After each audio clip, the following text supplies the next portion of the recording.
New at 6, a shelter in place and several emission events just this month are raising concerns tonight about a Texas City refinery. We want to thank you for joining us at 6 o'clock. I'm Keith Garvin. Good evening. I'm Daniela Guzman. Well, the Marathon Galveston Bay Refinery issued that shelter in place just yesterday. And while air quality readings are back to normal, some residents are uneasy about these recent incidents. KPRC 2's Bill Barajas spoke with residents and reached out to the company to find out if the community should be worried. Bill. Well, just this month, there's been 5 emission events so far. Those events are described as an upset event or unscheduled maintenance startup or shutdown activity resulting in unauthorized air contaminant emissions from one or more points of the facility. Steve Maldonado lives just a few blocks away from the Marathon Galveston Bay Refinery. He was one of many here to shelter in place on Sunday. It was just like, real bluey, like foggy looking, like smoke looking. I mean, you can smell it. It was bad. Maldonado has lived in the area for 54 years. He tells us he even worked for Marathon a few decades ago. How long did you work at the plant? Off and on, about a year. A lot of people moving away from me because, they're scared, I guess.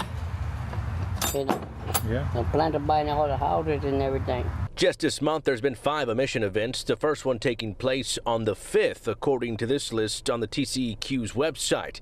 The most recent was yesterday after an operational issue at the refinery caused sulfur dioxide to be temporarily released into the air.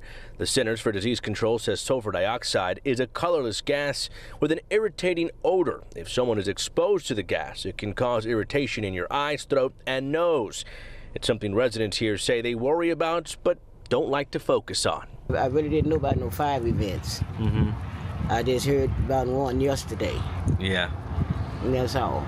But you think I'm lying to you, but I pray every day to ask God to keep us safe over here, because we're very close to that. I believe you.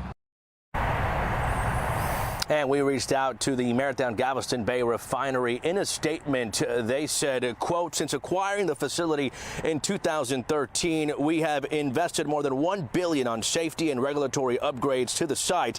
They added a full investigation will be conducted to determine the cause of yesterday's emissions events, and findings will be accounted for in support of learning and improving. We also reached out to the TCEQ about this incident, but have yet to hear back. We're live in Texas City tonight. Bill Barajas, KPRC 2 News. Hoping they get the answers they're searching for. All right, Bill, thank you.